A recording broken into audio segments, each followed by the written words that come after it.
Seenaa jireenyaa luba Koorsaa Lammeessaa. Lubni Koorsaa Lammeessaa waldaa kiristaanaa warra Wangeelaa Beeteel Makaana Yesuus Onesmoos keessatti yeroo waldaan kun hundeeffamtee jalqabee hanga yeroo ammaatti lubummaadhaan tajaajilaa kan jiranidha. Lubni Koorsaa Lammeessaa tajaajila kanaaf nan dadhabee humna kootii olii osoo hin jedhiin dhukkuba cimaa baatanii haala jireenyaa ulfaataa keessa jiraachaa Waaqayyoof amanamanii jaalala Gooftaaf qaban irraan kan ka'e wangeelaaf jedhanii gatii guddaa baasaa hanga guyyaa har'aatti amanamummaa guddaadhaan Waaqayyoon tajaajilaa kan jiranidha. Seenaa jireenyaa luba Koorsaa Lammeessaa. Dhaggeeffattoota keenya egaa yeroo kana seenaa gabaabaa luba Koorsaa Lammeessaa isinii dhiyeessuuf waan jiruu fi aadaa amma xumuraatti akka nu dhaggeeffattan kabajaan isin gaafanna.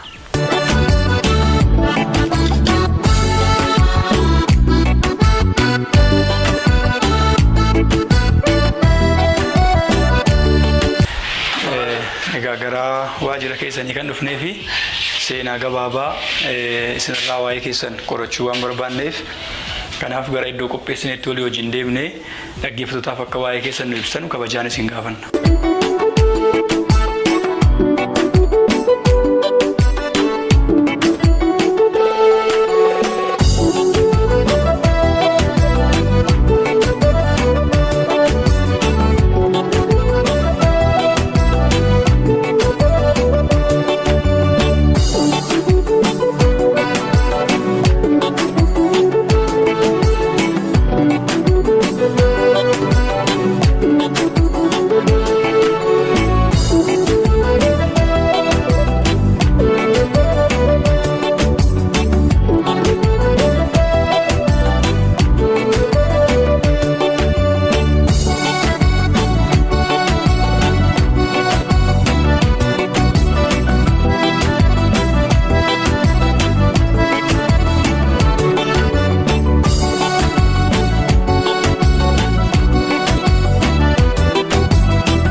Dhaggeeffattoota keenya akkuma sila isinii kaasnee yeroo kana seenaa gabaabaa luba Koorsaa Lammeessaa umurii isaaniitti waan keessa darbanii fi iddoo dhalootaaf ergaa guddaa dabarsuu danda'a jennee yaadne akka armaan gadiitti qopheessineerra waan ta'eedhaaf akka nu hordoftan aataan isin gaafannaa qeessi baga nagaadhaan dhuftan.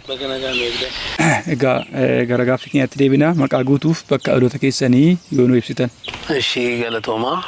Ani luba Koorsaa Lammeessaan jedhama. Kanan dhaladhee abbaa koo Lammeessaa Gamtaarraa haadha koo Caaltuu Fidaarraa anaa Dooraniitti gandaa Saamaroo jedhamutti dhaladhe. Manni barumsaa sadarkaa tokkoffaa olaanaa Elemoo irratti baradhee amma kutaa 8tti. Kutaa 8 immoo tu barataa jiruutiin gara adda waraanaa deeme. Qeessi bara dargaggummaa keessanii haala akkamiin dabarsaa turtanii?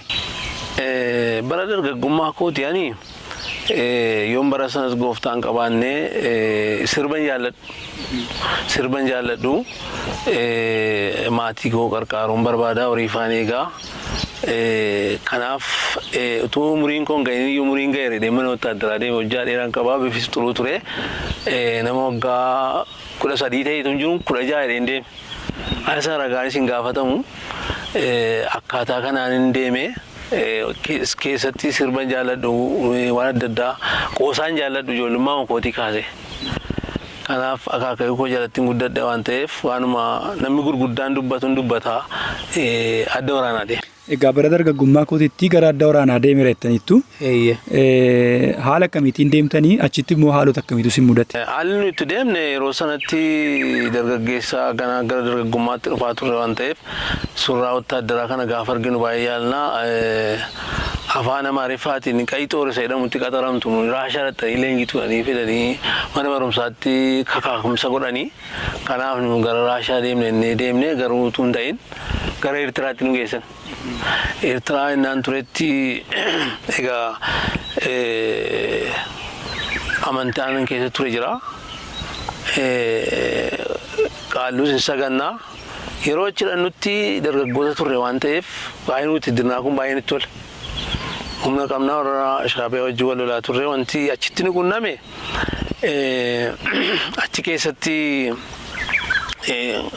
waa'een adda waraanaa jiru baay'ee ulfaataadha. Kana jechuun hin danda'amu. Garuu murteessaa ta'uu qaba nama achi keessatti hinduu jedhee amanuu qaba namni. Hinduu nan ajjeese jedhee amanuu qaba. Kanaaf nuyi shaabiyaa baay'ee lolaa turre achi keessatti kan anamma irratti yaadadhu yeroo addaan cite wotaadara addaan cite lolarratti addaan citeetiyyuu nama 12 taanee guyyaa 15 kophaa keenyatti cinnee waa qabannee immoo deemna waan gannu. Bishaan koddaa keessaa nam koddaa lamaan baadha wotaadara tokko baataa lamaan baadhaa arraba keenya cubbataa guyyaa 15 turre miilli keenya illee caammaatti laxxafamee amma irraa folloqutti adda baanee rakkina keessa turre kan hin irraanfadhu.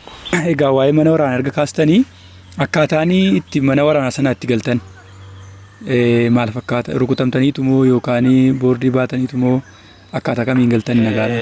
Waan nama dhibu ani adda waraanaa keessatti naan ture. Rukutameera garuu lafee kootti hin bu'amne. Fooyyomnee fooyyomee achi deebi'a. Fooyyomee achi deebina. Sana keessatti boordii ba'uudhaaf yaalii gurguddaan godhu. Hin danda'amne.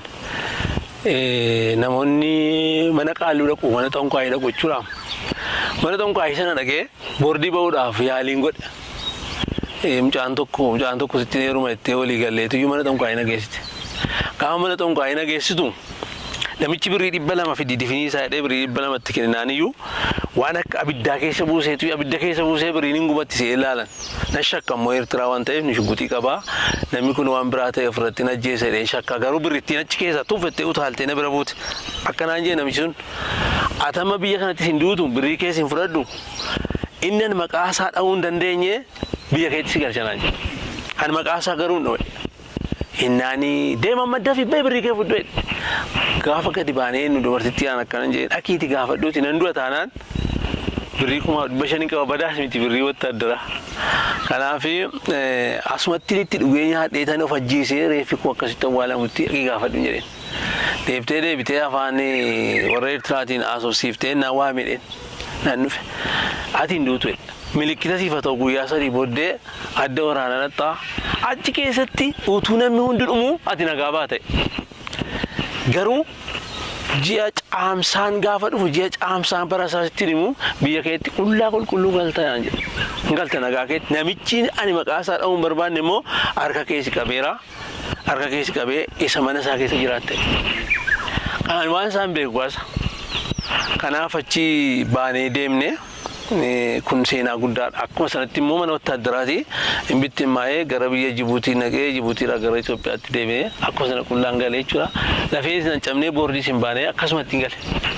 Egaa jaalala biyya keessaniif qabdanuun gara adda waraanaa deemtanii achi turuudhaanii achitti immoo isin waa'ee gooftaan beekin akka galtanullee karaa namoota gooftaan beekneen isinitti dubbatame nagaadhaan galuu keessaniif Waaqayyoon hin galateeffannaa itti aansuudhaan mee keessi gooftaa Yesuus Kiristoosiin akkamitti fayyisaa lubbuu keessanii gootanii fudhattan? Galatoomaa gooftaa Yesuusin akkan fayyisaa lubbuu kootii godhee fudhadhe maatiin keenya qaalluu sagadu. Kanaaf amma qaalluu sagaduu deemne. Qaalluu sagaduu deemnee gaafa jennu abbaan koo ala sana jireenyatti jiru amma hin jiran isaanaati koo jiru. Kanaaf birrii natti kennaniituyyuu birrii kana miila qaalluurra keessanii birrii 10 keessan naani 10 bifadhee kiisii koottanii 10 duwwaan kaa'e. Kanaaf qaalluun sun galgalaa mucaan Iyyaayuu Istifaanos jedhamu tokko mucaan tokko jira amma Tureedoo xaabiyaa keessaa hojjeta. Tureedoo xaabiyaa keessaa hojjeta ammayyuu jira. Inni immoo amaneera mucaa keessiiti wangeelatti qaalluun sagadan jedhee. Qaalluun maa tokko sin godhuu hin danda'a naan jedhe. Isa dhaga'ee hin deemee gaafa na'u galgala qaalluun maal jedhaa natti fokkore. Yekoorsaa lammeessaa nus wotaaddaraatis wotaaddaree eentu caalee. Dubbiin kun rakkisaadha jedheen waaqa caalan jee durbaan waa'ee waaqa natti miiraan beeku gosmanni keessa jira. Kanaan booddeen fokkoree qaalluun callume. Gaafa qaalluun callume qaalluu dachaafachiisedha natti kaan namoonni. Dubartoonni kabaroo rukutaniitiyyuu deemee galaadhaa'ee wallaalaadhaa'ee araaram kaa'edhan jarri beeku akkaantiin isaa. Ani sirban jaalladhu isiniin jedhee silayyuu. Kanaanii ani wallaalaa miti hin jedheen. Wallaalaa miti ani. Gaafan jedhu qaalluchi lammaffaa ka'ee ilaamee buutii 7 marrataa 7 torban irraa dhufnaa qoraan baasa galaati kee fiddee ati immoo qamisii durbaa uffatteetu iyyuu buna danfistaa gaafa salganiinaan jedhe. Kana achitti hin duute. Achi booddee hin danfisu jedheen. Achuma nan bahee halkan sa'aatii koo ganama isaa kaatee booseen qoraanicha nan baadhette. Nan waraaba nan fidette dhaqee makeetiin jedheen. Dhaqeetan gurbichaa wajjiniin mari'adhee gaafa deemu Yaayyaa Istifaanos san argadhee Gooftaa Yesuusiin amanu waa tokko siin godhu naan jedhe. Egaa amma haadha kootti mee naqee itti meetan iyyuu bodhu fee amanan jedheen. Kan namni wal ga'u immoo guddaa duwwaadha. Reefuu naannoo keenyatti nama 11 tamanii jira. Isa booddee ani dhaqeetan egaa itti mun naqee itti meen baqqaan boriitu misiyoonan ta'an jedheen. Misiyoonni maa inni jette? Misiyoonni bakka qaalluu kana diigasii balleessan jedheen. Adaraan immoo kosii ajjeesettee ganama baheetuun deemu karaa xaafiin daraaraa ture. Karaatti natti dhufa marrataan. Marrataan gasaggasee natti dhufa. Anama maqaa Yesuusiin hin beeku, maan beeku waan hin jedhu hin beeku. Nan laala baay'ee meetirii 3 ta'a dheerinsa. Fiigamu natti dhufee na bira gaafa inni gahu maqaa isaa Yaayyaa natti hime narraa godhin jedhe. Maqaa isaa Yaayyaa natti hime gaafa jedhu lagatti limte.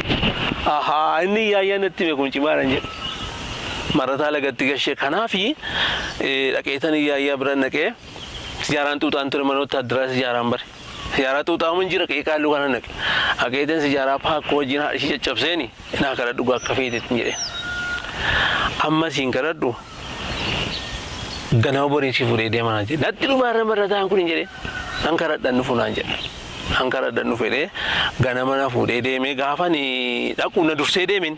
Aan xinnoo turee dhaqu balbala cufatanii dhoksaadha gaariyyatama jira waan ta'eef alma sanayyuu. Balbalan tumee banuu didanii mucaan xinnoon tokko maa inni misoona ta'uun barbaadan jedhe. Na fuudhee karaa borootiin na geessee nama 12ffaan galee nama kan baata asfaa hariiboo nama tokko yaayyoo kanarra ture qonnaa hojjeta isatu lallaba. Gaafa naqee ol galu maal jedhe nama 12ffaa dhufe miti kun bartuu taa'e. Dursee bartuu taa'e. Ani hin beeku bartuu waan akka ta'e maayittan beekan. Namichi naa kadhatee kanaan ba'u guush kan jedhamu Tigireen tokko immoo na jaallata. Gooftaan moo qabu. Maal taatee isaa dhufte naan jedhe amaneen dhufe jedhee kottu naan jedhe matsaafa haaraa akkasii matsaafa qulqullaa maariffaa naa kenne. Matsaafa sana naa kennee gaahuma sana dhugaa ba'uu jalqabe waan nama dhibu. Namoonni natti nammanii nan dhugas nan tuutas waan ta'e maa inni Gooftaa Yesuusitti namanii jedhe. Maa inni misiyoonan ta'e nan haaree bakka misiyoonan ta'e simbiraa qoodan qabuun jedhanii akkaataan itti amanee sodaachisa diinaa kanaaniin Gooftaa Yesuusiin amanee amma irraatti jira jechuudha. Egaa dubbii koorsaanii isaanii baay'ee kan isaan ittiin beekamanii nus akka hojjetoota wangeelaatti kan ittiin isaan yaadannu inni baay'een danda'anii gatta'anii biiroo keessa hojii hojjechuu danda'anii qooda gadi taa'uu isaanii baadiyoo namatti himanii akka isaan boqotan wangeela kana himuu magaalaa keessaa deemanii nama beekanii qabanii utuu ittiin himin gadi hin dhiisanuu isa kanaaf yeroo hundumaa yeroo isaanii of kennuu sa'aatiin isaaniin ga'uu nama tokkotti lamatti meedhanii boqotanii namoota arganitti waa'idhuma Kiristoos himu dubbii koorsaanii kan isaan caalaatti beekamanii wangeela Kiristoosiin dhalootaa fi dhugaa ba'uu kan jedhudha kan ittiin caalaa isaan yaadadhu. Wanti isaan jaallatan tokko jira. Nama argan hundumaatti eega nagaa gaafatanii booddee wanta godhan tokko qabu isaan. Kun muuxannoo gaariidhaa fi wanta jajjabaachuu qabu dargaggoonnis irraa hubachuu qaban jedhee ani yaaduudha kun jechuudha. Keessumaa Kiristoos Yesuusiin yookiin immoo wangeela misiraachosa ta'e Yesuus Kiristoosiin sirriitti namatti himu jechuudha. Namatti lallabuu jechuudha. Namootatti inni himu jechuudha sirriitti jechuudha. Kun ani fakkeenyummaa guddaadha. Keessumaa inni tokko jireenyaan hin lallabu. Lammaffaa immoo Kiristoos Yesuus fayyisaa akka ta'e, jireenya akka ta'e, karaa akka ta'e, dhugaa akka ta'e nama arganitti, hiriyaa isaaniitti, namoota arganitti himuudhaa fi kennaa guddaa qabu jechuudha. Qees koorsaa jechuun ija jabinaan sheekis arganu, qeesii ortodoksii arganu, nama kanaan dura qaalluu waaqessaa tures arganu. Nama kamiin bira hin darbanu waa'ee Yesuus kana jireenya ta'uusaa, dhugaa ta'uusaa, daandii ta'uusaa isaan malee jireenya akka hin jirre sirriitti gadi fageenyaan gabaatti lallabaa turanii, dhugaa ba'aa turanii, nama kamitti illee utuu bira hin darbin dhugaa ba'aa turanii naannoo sanatti kanaan hin beekaa. Lubi Koorsaan nama gara bitaatti gara mirgaatti utuu hin jedhin akka sagalee Waaqayyoo sanatti Waaqayyootti xichee afuudhaan amma irraatti nama tajaajilaa jiru keessaa tokkodha. Jiruu isaatti fakkeenya gaarii kan inni ta'u tokko akkuma sila jedhee kennaa dhuga boomsaa qaba. Inni amma yeroo baay'ee namoota amantoota ta'an bukkee dhaabatee haasa'uurraa namoota gooftaan beeknetti haasa'uutu tola ala sana. Maaliif taa'ee gaafa gammatu nama keenya dura bira dhaabbachuu caalaa namoota gooftaan beeknetti gooftaa dhugaa ba'uutti tola. Egaa amma gooftaa fudhattaniitu osoo gooftaa hin fudhatiin amantaa kamiin gahee turtani? Sanumatti aansee gooftaa fudhachuudhaan maaltu isin kakaase? Gooftaa fudhachuudhaan wanti na kakaase waa lamatu jira. Tokko qaalluun sun akkana godhee ati koo ba'aa quraan ba'aa sagal baattee gaafa salganii gaafa naqu warri qaallicha fayyadaman qamisii uffatanii bira danfisaa jiru. Ananditti hinduu ta'anii jarri sun hin jiran waan yeroo anammaa haaluma sana ji'a hungeenye yanduutti kaan jarri anamma irraattu jira. Lammata immoo kakaan qaalluun sun godhee kan nattaan obboleessa koo tokko ajjeeseera. Qaalluun sun ajjeeseera. Kanaaf qaalluun kun ajjeesaa ta'uusaa waan hin bareef amma gaafan amanee torban ga'ee jedhu isa namichi tonqaan sun Eertiraatti natti himee Yesuus ta'uusaa hin bare. Kanaaf iyyuu gooftaatti maxxane jechuudha amanee. Yennaa gooftaa fudhattan umuriin keessan meeqa ture? Bara isaas yoo yaadattan akkasumas immoo eenyuun akkamitti akka amantan yoo nuu kaastan? Yookaan namicha isinii kadhate? Naa kadhate kun itti mee Asfaaw Kariboo nama jedhamu nama kan baataadha. Yeroo sana amma keessa lamuu jedhamu keessa lamuun amananii wala sana amantii turan isaanis kan naa kadhate isaan kanaadha. Yeroo sanatti haalli ture namoonni amanuu kootti diina maaramii ta'e na balaaleffatanii irratti kaka'anii obboleessa kuma komaandarii kanaan irratti kakaasan akka ofitti hin finneenni kun diina maaramiiti jedhanii waa gochuu hin dandeenye. Garuu immoo diina maaramii taatee daa'isiyyuu si barbaachisan jedhanii dhugaa ba'aa fi ture. Rakkoon ala sana ture umriin koo yeroo sanatti waggaa 24 ture. Dargaggoo xuruu ta'eera amma dargaggeessa xuruu isaati yeroo sana gooftaa fudhadhe sanatti jechuudha. Eenyuun sodaa dhugatii humnis jiruu fi himna qaba. Bari sun bara 1984 jechuudha. 84 fulbaana gaafa 14 jechuudha. Gaaffii itti aanu isinii kaasuudhaaf dhiibbaan gara amantaa kanaatti dhufuu keessanii isin irra ga'ee jira. Fakkeenyaaf maatiirraa, mootummaarraa, hiriyootaa fi dhaabbilee adda addaarraas haa ta'u yookaan immoo amantaa duraan ka'ee turtan irraas haa ta'u dhiibbaan isin irra ga'e yoo jiraate. Dhiibbaan irra ga'e karaa maatiitiin hin jiru. Gatii qaalluun isa sana ajjeesee fi ati koo dur qaalloo tokko qaalluun irraa fudhatee tokko mootummaa fudhatee itti balaaleffatti waan taateef karaa maatii humtuu wanni irra ga'e hin jiru. Karaa amantaa duriitiin akka hin dubbisnee nagaa akka hin gaafannee waan isin dhibuu guyyaa namichi naa kadhate sana waan akka qaama marfee fakkaatu tokkotu sammuu koo keessa lixe. Sammuu koo keessa galite anna koo keessa gaddarbe. Yeroo sana kaasee waa'ee sijaaraa, waa'ee dhugaatii jedhamu namoonni baay'een amantaa keessatti amananii waan inni guusii hin tuutus jiru namoonni. Ani garuu gaafa sana irraa cite. Gaafa sana irraa cite humna tokko na keessatti akka maraatu nu gaabaa amma akka ammaa kana miti.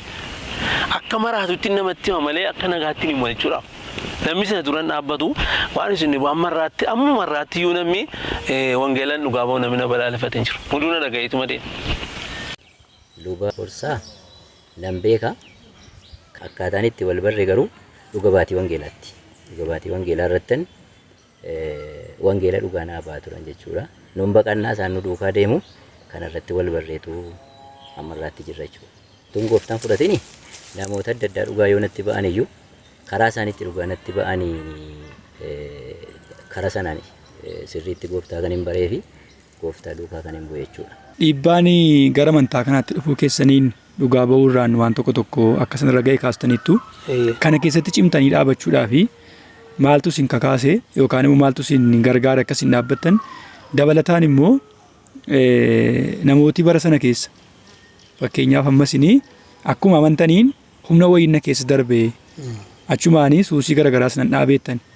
Bara kanatti immoo gaafinnu namooti suusii garagaraa jecha waldaa deddeebi'u. Maa inni garaagartummaa kana gidduu jiru wal duukaa nu baastan?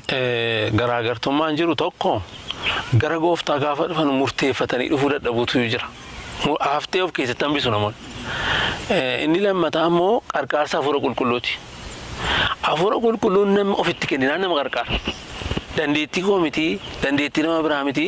Hafuura qulqulluutti ofan kennee murtoon Yesuusin akka ta'u nan baree bara biyya ormaatti karaa nama hin amanneen karaa seexanumaan natti dubbate jechuun danda'a akka gooftaa Yesuus Kiristoos kana qabu. Kanaafi gooftaatti of kennee qarqaarsa hafuura qulqulluu argadhe jechuudha. Kanaaf nama qarqaarsa hafuura qulqulluu barbaachisaa, murtoo immoo barbaachisa. Galatoomaa gaa amma wanaatti amma gaa gooftaa Yesuusin erga fudhattaniittu erga gooftaa Yesuusin fudhattanii barumsa achi keessatti hundee amantaa keessanii isin cimsu. Haala akkamiitiin barattanii namicha isin barsiise yaadattu? Yaadadha. Bara sanatti biyya naannoo sanatti dhufee wangeela dubbataa kan ture Girmaa Zawudee nama jedhamudha. Isatu biyya sana qabatee jira jechuudha. Adda waraanaatiin gale waan ta'eef taa'uun barbaanne. Hojii barbaachuun maatii irratti ba'aa ta'uun barbaanne hojiin barbaadadhee murteessee gara hojii mootummaatti galu waardiyyaatti galmaa'itanii waajjira buufata fayyaa Yaayyootti galmaa'itaniyyuu achi dorgommii dhaqee dorgomee tokkoffaa bahiin argadhe. Hojii sana argadheetanii gaafan jedhu ji'a 5 ture waraqanni sun nu dhufutti. Ji'a 5 booddee gaafa waraqaan qacarrii dhufeedhu mindaan waardiyyaa bara sana 500 jechuudha. 500 jechuudha narri kumaaf wayii kuni gaafa isheen dhuftu kan ji'a 5 birrii 525 dhufee akkanaan jedhe namichi tokko itti gaafatamaa waajjira sanaa ture. Oromoon si gashaati jedhe birrii 500 kana naa dhiisi jedhe itti gaafatamaan kan akka jiru ani gubboon kennu jedhe. Kana reefuun amane waan ta'eef ani nama si sodaadhu sila itti miiran kabaja malee kanaafi gooftaa Yesuus namane gubboon kennu jedhe gubboon hin kennitu taanaan qereesiinsi erga kaliifaan immoo islaama si godhanaan jedhe. Kanaafi ani rakkoon qabu kaliifaatti hongeelee man jedhe. Xiqqoo 500 nan fudhadhe kaliifaan gaafa torbanii gaafa dhufu ilaa namicha kana ilaa peenteen anu rakkiseera akka islaama ta'a jedhe ani peenteen barbaada abbaa koon isan barbaada namicha. Kanaan namichi suni mindaa koo fudhee gaafa waraqata koo fudhee akkanaan jedhe ati amantii raa'ee jedhe ani amantii beekaa dhaqiitii ji'arraa wajjin gallaati mana kee ture maatii kee biratti minaa jedhe. Gaafa ji'a annaqee karaan biyya sanaa baay'ee dhoqqeedha horii jira waan ta'eef hootti uffadhee nagee gaafa nachi ga'u akkuma isinitti himee gadda dubbadhee foonnaa dhiyeessan nyaadhu jedhee maaliif jedhe maal warri kaan tsallaanii nyaatu lakkisaan ta'u. Gooftaan adda bayinaan jedheera adda bayeera. Kanaaf iyyuu nyaadhu jedheenii guyyaa sana kaasee amantii koo naa kabaje jechuudha. Kanaaf biyya sanatti dhugaa ba'uun jalqabee biyya sanatti yeroo jalqabaatii fi nama musliima tokkotti dhugaa bahe. Musliimichi nama na gaafanaan jedhu biyyi wal gaheetuyyuu karaa keessaa si baasanii warra musliimitti nama hin doorsanii ni isa namichi mokoonnin jedhama namichi maqaansaa. Isa booddee dhugaa ba'umsa koottan fufee haati tokko jiru taarikeen immoo taarikeen immoo biyya sana jirti. Garuu taarikeen dhufsitu biyya sanatti gooftaa fudhatteetti seetti wajjin mana jaraan naqaa ilman dubbisaa eessumi jaraa dhukkubsanii jiru. Hin ciisu. Waggaa baay'ee ciisanii naafatanii ciisanii hin fayyu isaan kun hin jedheen. Itti wangeela dhugaa ba'uun ga'ee mana isaanii naqaa teeppiin qaba teeppii Girmaa Zawudee tokko kaasetti Girmaa qaatishee qabachi keessa. Tumariin gaddaa somni sana kaasetti sana jira isa naggeeffadha tokkitti kaasettiin anaaf jireenyi Kiristoosidha duutis waaqootis man naggeeffadha. Kanaafi biyya sana gaafa naqu amantiin tokko iyyuu jiru. Kanaaf jaartitti nan himee nama jaarsatti nan himee barri biyyaa walitti qabamanii jaartii doorsisu. Namichi kun mana keetti namni kuni biyya kanatti dhufee wangeela kana himaa jiraadhanii jaartii dorsuu saataraa keessaa baasnaa isin ari'annanii tu jedhanu jaarsa dhoksaatti niyyuun kadhadheef jaarsa. Dhoksaatti jaarsa amananiitu jedhanu jaarsi kuni jasa digaanii maal ta'anii hin dhukkubsatan du'a jala gahan jaarsi. Biyyi waamamee mucaa tokko qabu firri waamamee abidda bobeessanii ibsaan jiru jaarsi duufnaan jennaan naqe. Ala naqu nama mana guuteera. Maayinana jaarsi duufsitu wangeelatti ta'e indu'aan hin jiraatu hin jireen. Abbaan balaachoo mokonnin kunyi mokonnin jedhamu biyya sana jiru. Amma deemanii hin jiran du'aniiru. Isaanii ankaasee furan namicha kana ajjeesu kana miti kan jaarsa kana sitti balleesse eessatti waa laan qabu hindu'aan hin jireen. Attama ajjeeftan dheekkaman namoonni. Waraanuu fe'an narraa ari'atan inuman ta'an kana hunda keessa inuman ta'a halkan keessaa sa'aatii 9 gaafa ga'u handaqiin bitameera wayyaan bitameera jaarsi taarikee jennaan Yesuusin argeen dhufeera. Argeen dhufe Yesuusin argeen dhufe jaarsi. Yennaan Yesuusin argeen dhufe ati mana keetti galtee mana jaarrattee maasii keetti galtee eeddasii teesseetu dhuftaa fayyiteetti naan jedhe jaarsiin qaba. Tajaajila isaanii kennaa turan qees koorsaan jechuudha. Akka seenaatti kan yaadadhu waggootuma 25-26 dura wanti kun yeroo dheeraadha. Iddoo isaanii taa'anii hojii mootummaas hojjechaa wangeela dhugaa ba'an suni lafa namni Iyyasuus gooftaadha jedhee dubbatu jiraatu miti. Har'a Iyyasuus gooftaadha jedhanii nama tokkotti himanii halkan tokko nagaa buluun hin ulfaata sa'aatii sanatti jechuudha. Akka irraa kana miti. Har'a namni lafa dhaqetti gooftummaa Yesuus gabaa keessatti hin labsa. Karaa irratti hin dubbata, nama lamaan nama sadiin hin dubbata. Garuu namni gooftummaa Yesuus Kiristoos labsu achitti adda jechuudha. Akka uumama addaa, akka shiftaa, akka nama gadaanaa yookiin immoo gadhoomaa tokkotti kan inni ilaalamu waan ta'eef seenaa sana ni yaadadhan. Innaa wangeela dhugaa ba'anu keessumaa kan inni hin irraanfanne namoota namni sodaatu, namoota namni uggumee fi lafa dhungatuuf Iyyasuus gooftaa ta'uu itti muusaa dhiibnaan namichumaan gooftaa dhadhama. Nama sanaan iddoo gooftaa dhadhamutti achi dhaqaniituyyuu gooftummaa Yesuus Kiristoos warra akkanaatiif qaallotaaf jechuudha, warra qaalluu waa nama najjeef nama balleessina warra jedhanitti dhaqanii gooftaa Yesuus Kiristoos kana dhugaatti ba'u. Akkaataan isaan wangeelatti dhugaa ba'an dirree mijataa argatanii miti. Namooti gara isaanii dhufanii miti. Itti adeemu isa dhuyyuu irraa barra gara namaatti achi adeemanii lafa namni jirutti wangeela himu. Isa kanaaf carraa argatan of hin dabarsan isaanii carraan isaanii dirree mijataatu hin ta'in nama argachuudha. Akka carraatti kan isaan lakkaa'atanii nama argannaan waa'ee Kiristoositti immoo yoo saamani ta'es immoo waa'ee amantiis akka inni jajjabaatu gaafatu waan ta'eef lubi koorsaanii hawaasa gidduu gatii oolanii fi hawaasa hundumaa biratti ittiin beekama isaanii ta'eef wangeelli kun. Egaa hojiidhaa fi gara Qereesiitti akka ergamtanii achittis immoo hojii dhuga baatii wangeelaa akka jalqabdan nuu kaastanii jirtu. Egaa achi keessatti namni isin yeroo jalqabaatiif dhugaatti baatanii gooftaa fudhate maqaasaa yoo nuu kaastan. Jaarsi isaan dhukkubsatanii turan maqaa isaanii amma yaadadhu. Yeroo jalqabaatiif biyya sanatti duraan dursee Amaaree Qees Amaareenii fi Qees Girmaa kan jedhaman Tulluu Saayii deemaniituyyuu nama dhugaa ba'an nama 40 nama 4 amane sanayyuu garisiirra fagoodha karaa Saayii tokko jechuudha Tulluu Saayii. Achitti jarra marsanii halkan tokko achi bulanii lammata akka achi hin dhufne bulchaan gandaariidha.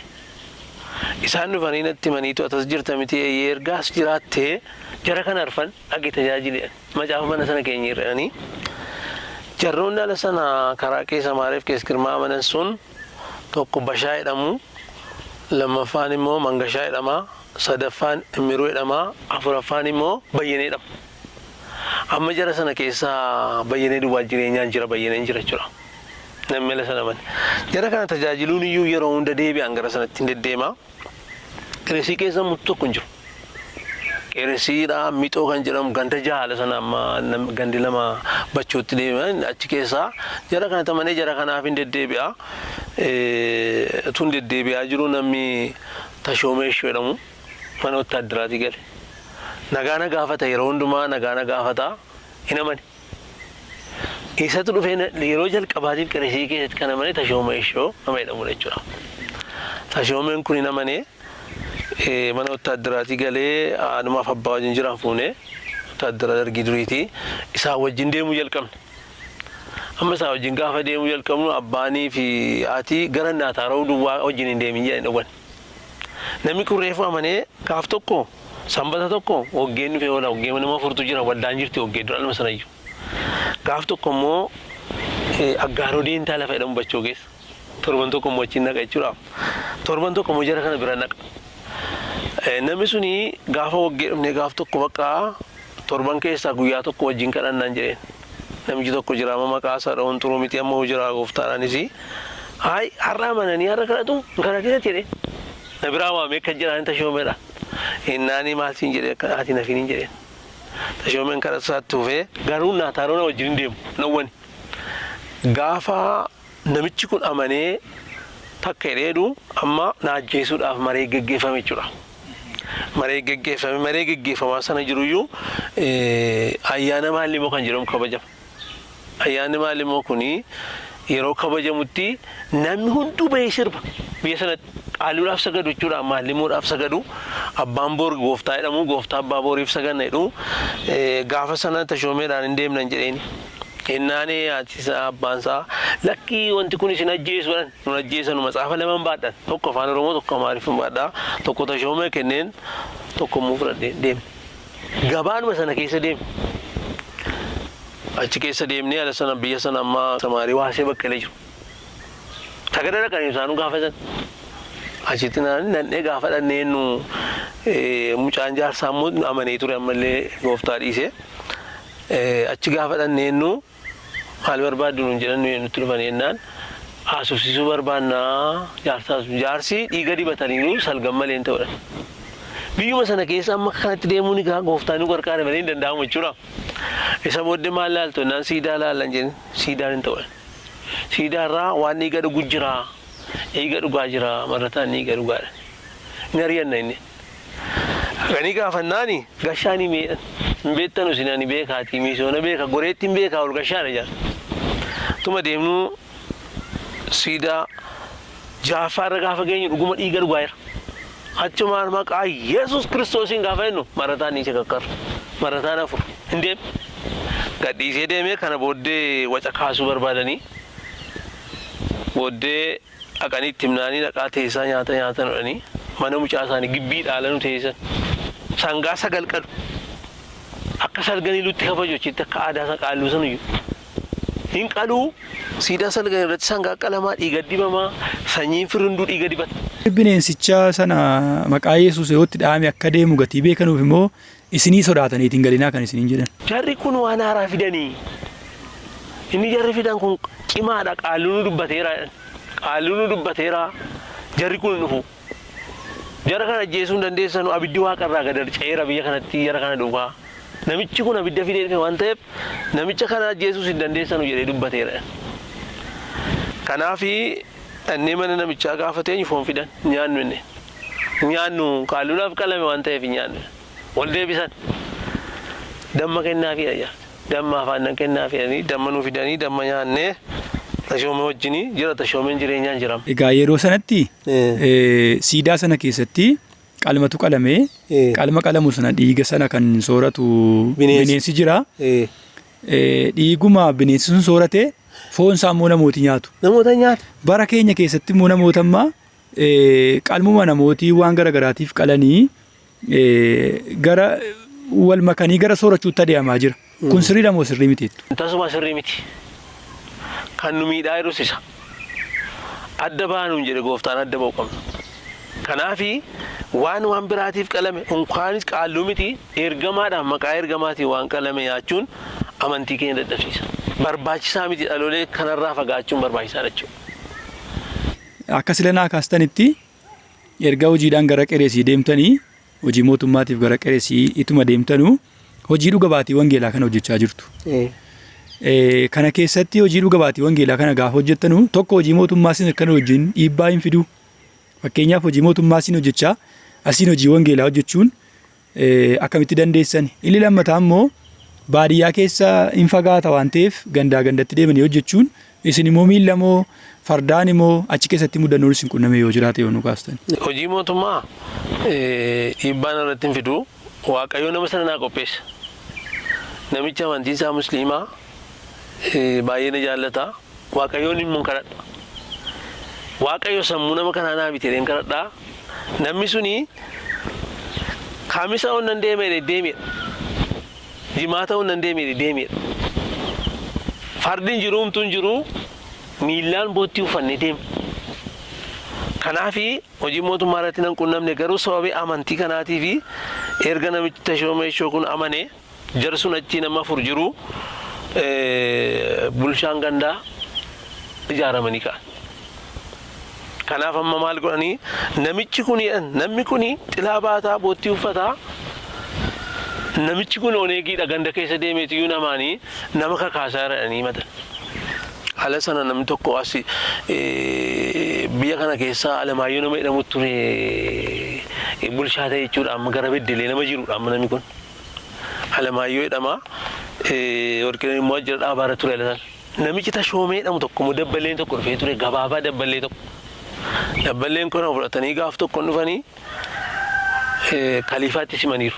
Namichi kana hin du'a waan ta'eef dhawweedhan. Kanaaf biyyatti dhiyeessinee akka inni fannifamu goona. Kanaaf hin dhufanii namichi sin dhufee ganda jaha walitti qaban. Ganda jaha walitti qabanii kaliifaan na waame kunoo jarri kun dhufaniiru. Adaraa waan tokko hin dubbatin. Amantii kana kan kee qabadhu namatti ni mujadhiitii waadaa galii gaafa biyyatti dhiyaattu naan hin galu jedheen. Ani wangeeluma kana nima asumatti hin du'an jedheen. Argita qaboor jedheen bullee galgala jarri dhufanii matsaafa koo qabadheen ta'a. Qaallichoo isaa baate naan asuma biyyuma kana jedheen. Maal hojjettannaa waardiyyaadhaan jedheen. Inni biraa maal hojjettanna wangeela nu gaafaan jedheen. Afaan qabatanii shani bakka.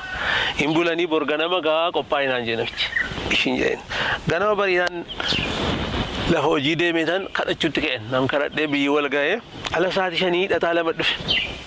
Hidhataa lama dhufee hin barbaadamtaa biyya si barbaadanaa jedha. Ishee matsaafa koo lama fudhee asirra keeddeeni akka kanatti qabaddeeni matsaafa koo akkasitti mataarra keeddeeni beenaa kana keessaan jedhe. Gaafa dhaqanuu ganda jaha walitti qabamee jira mana barumsaa Qeneesii keessa. Dachaa sana keessa beektu jira. Achi gaafa achi ga'u ilaa hoofee fidee hoofee fidee maaliin ooftanuu si jedha. Maal beenaa nageessaa jedhe ooti namichoona mana gaaraa maal oofna reeni ol hidhata. Kana booddee namichi kun maal godhee himaa biyyatti himaa amma gaa biyya kaaduu akka jedhus barbaadaa jiru. Namichi kun jedhan abbaaleen caalamu jiru ammayyuu. Namichi kun jedhan Yesuus gooftaadha. Yesuusitti amanaa. Qaalluun seexana taabonni muka hidhee amantii keenya balleesse. Kana hidhee qoomee kan taabotaa marii geetaa hin himu qaallummaa hin hidhee. Hiika isaa lafa kaasiin dura namicha gaafannu. Namicha gaafatamu namicha gaafannu amma caafan nutti waan ta'eef ani calluma hin dhaabadha matsaafa baadhee akkanatti matsaafa mataa koo irra keedhee dhaabadha. Himaasiin himaa jedhee qaalluun seexana moo waaqa namichi guddisaa gaafa fudhatu. Lakkii baakoo waaqa miti aadaanumaa itti amanna malee ijaarsa. Bakka namichi galee kaa'edha.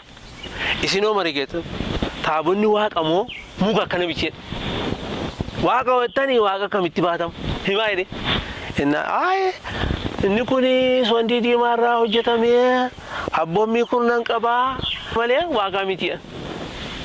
Maalittu biyyaa innaan Eeliyaas isaa jedhama jira namichi tokko harka baasee ol ka'eetu ilaamee amantiin namicha kanaa biyya kana keessatti barbaachisaadha. Islaama namicha akka jiru kun amantiin kun barbaachisaadha. Tolcha balleessa, seexana baasa, dhukkubsataa fayyisa. Yesuusitti amanaa namichi angoreetti argee kutaa 11 goreettiin baradheedha. Eeliyaas isaa nama jedhamu. Gooftaa qabu? Hin qaban islaama. Islaama dhugaa biyyaa maal jettu ennaan ajiraatu. Harka walitti naa buusan deeme. Tu waan tokko hin dubbatin. Naa dubbatee sama caafa keessa isinii waan dubbattan of rakkatinaa hafuurri qulqulluun isinii dubbataa jedhan isinii kennaa jedhe ofuma naa dubbate kennuu duwwaa miti.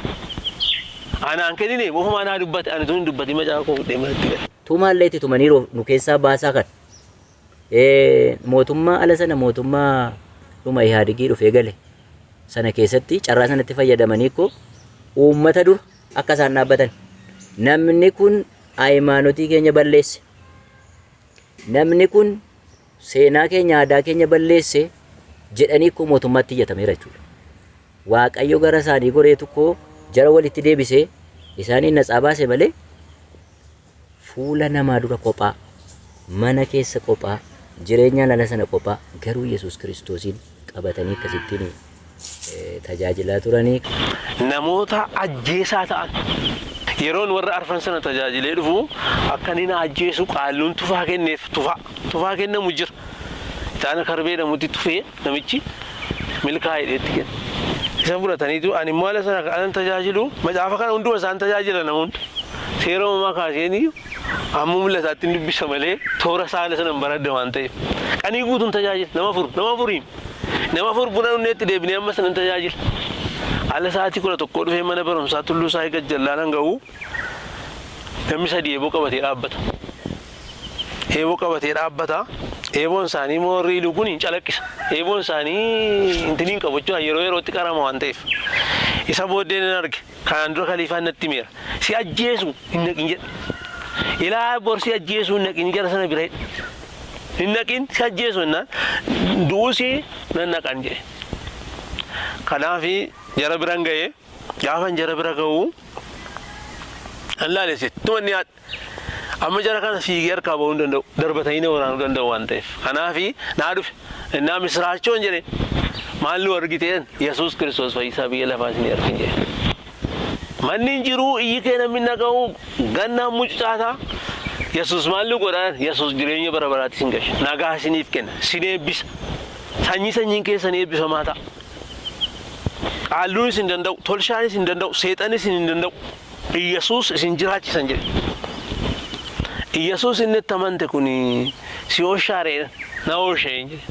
Nu si ajjeesuuf tufaa fudhannee dhufneen hagayeera hin jedhe. Garuu isin nan ajjeeftan. Isin nan ajjeestan isin nama isin fira kooti kan du'a koo barbaadu seexanni immoo hin danda'u hin jedhe. Amma si oolchaa Yesuus na oolchee darbii deemi gaamee si oolchee. Duran bu'ee gaa jarri ispoottii qabu ani ispoottii hin qabu. Ani matsaafa koon akkasittiin qabadha akkasitti immoo teeppii koon qabadha. Gooftaa asittiin du'a yoo ta'e reeffi koo kan dhokan firoonni koo akka reeffa koo dhabanii ijoon jahaan hafne. Inni utaalaan immoo harka isaanii maqaa ilma kee gooftaa Yesuusiin hidheeran jedhe. Kanuma duwwaan jedhan. Kanuma na saasaa deeman. Nan deemaa botor jedhu isaanii inuma deemaa nooraa bishaan irra geenye hin ceene inuma deemne daqiiqaa 30 deemne lafa siidaan asitti irreessa jira. Asii gara baaboor deemaa asii qaresii deema karaan. Alachi geenye namicha jedheen. Mi'as garagaleen garangale. Akka jettuudhaan akkasitti qabatanii hafan eeboo isaanii. Akka jettuudhaan mi'a harki keessan hiikamu deemaa nuun jedhedha. Akka gootan nuun achi garagalaa karaa keessatti achi garagalan. Maqaa gooftaa Yesuusin harki keessan hiikamu deemaan jedhe. Jarti eeboo isaanii lafa buusanii maal balaa nutti fiddee jarattiin kun lakki ibboo deemati jiraatu nu sittiin buunu. Qaalluu nutti hin bu'inaa deemeera fayyuma nu ergani si ajjeesuu nu ergani deemneerra deemaan jedhe.